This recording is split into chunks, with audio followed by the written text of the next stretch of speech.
14. Perkawinan Simson dan teka-tekinya. Simson pergi ke Timna dan di situ ia melihat seorang gadis Filistin. Ia pulang dan memberitahukan kepada ayahnya dan ibunya, "Di Timna aku melihat seorang gadis Filistin. Tolong ambillah dia menjadi istriku." Tetapi ayahnya dan ibunya berkata kepadanya, "Tidak, adakah di antara anak-anak perempuan, sanak saudaramu atau di antara seluruh bangsa kita seorang perempuan, sehingga engkau pergi mengambil istri dari orang Filistin, orang-orang yang tidak bersunat itu?" Tetapi jawab Simson kepada ayahnya, "Ambillah dia bagiku, sebab dia kusukai." Tetapi ayahnya dan ibunya tidak tahu bahwa hal itu daripada Tuhan asalnya. Sebab memang Simson harus mencari gara-gara terhadap orang Filistin, karena pada masa itu orang Filistin menguasai orang Israel. Lalu pergilah Simson beserta ayahnya dan ibunya ke Timna. Ketika mereka sampai ke kebun anggur di Timna, maka seorang singa muda mendatangi Simson dengan mengaum.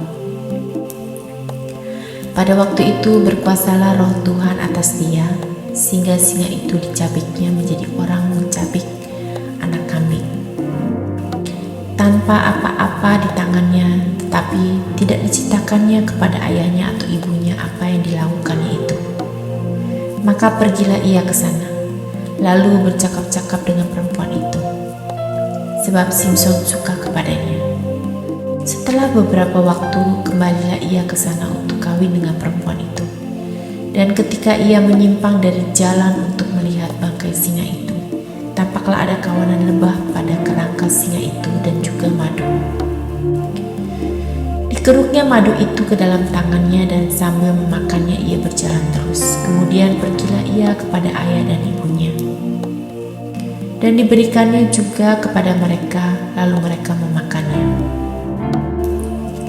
Tetapi tidak diceritakannya kepada mereka bahwa madu itu dikeruknya dari kerangka singa. Setelah ayahnya pergi kepada perempuan itu, Simson mengadakan perjamuan di sana. Sebab demikianlah biasanya dilakukan orang-orang muda ketika mereka melihat dia. Dipilihlah 30 orang kawan untuk menemani dia. Kata Simson kepada mereka, "Aku mau mengatakan suatu teka-teki kepada kamu. Jika kamu dapat memberi jawabnya yang tepat kepadaku dalam 7 hari selama perjamuan ini berlangsung dan menebaknya, maka aku akan memberikan kepadamu 30 pakaian lenan dan 30 pakaian kebesaran. Tetapi jika kamu tidak dapat memberi jawabnya kepadaku, maka kamulah yang harus memberikan 30 pakaian dalam dan 30 pakaian kebesaran kepadaku." Kata mereka kepadanya, "Katakanlah teka-teki itu supaya kami dengar." Lalu katanya kepada mereka, "Dari yang makan keluar makanan, dari yang kuat keluar manisan." Ada 3 hari lamanya mereka tidak dapat memberi jawab teka-teki itu. Pada hari ke-7 berkatalah mereka kepada istri Simson, "Bujuklah suamimu supaya diberitahukannya kepada kami jawab teka-teki itu. Kalau tidak, kami akan membakar engkau beserta seisi rumah ayahmu. Apakah engkau mengundang kami untuk membuat kami menjadi miskin? Tidak, bukan?"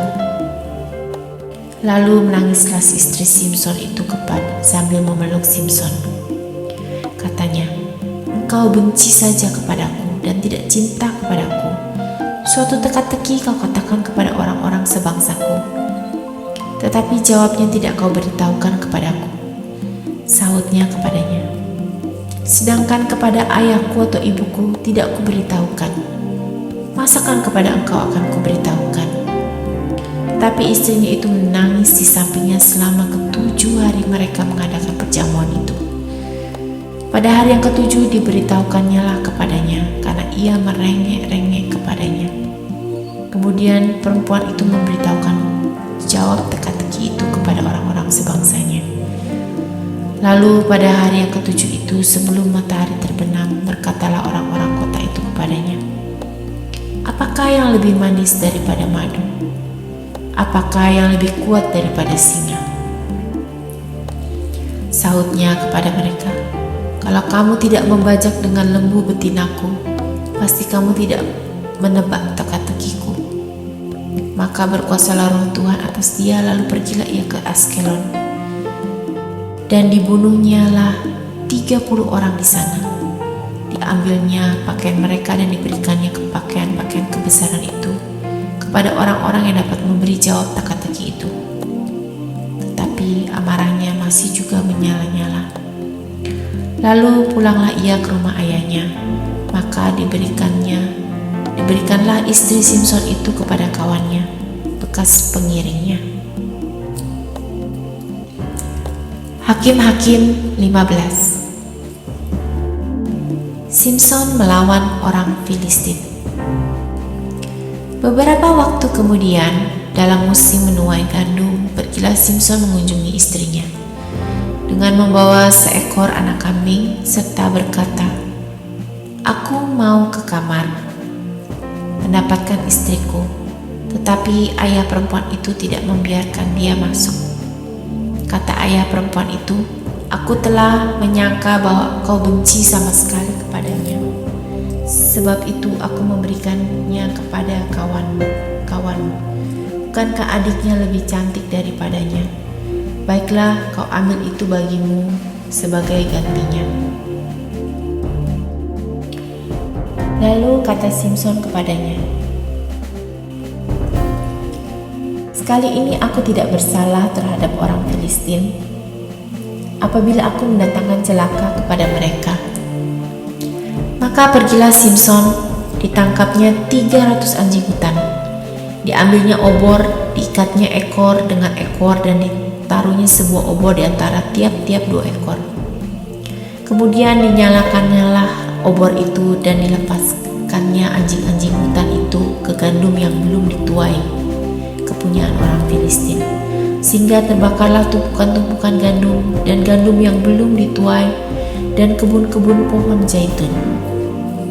Berkatalah orang Filistin, "Siapakah yang melakukan ini?" Orang menjawab, "Simson, menantu orang Timna itu." Maka orang itu telah mengambil istri Simson dan memberikannya kepada kawannya.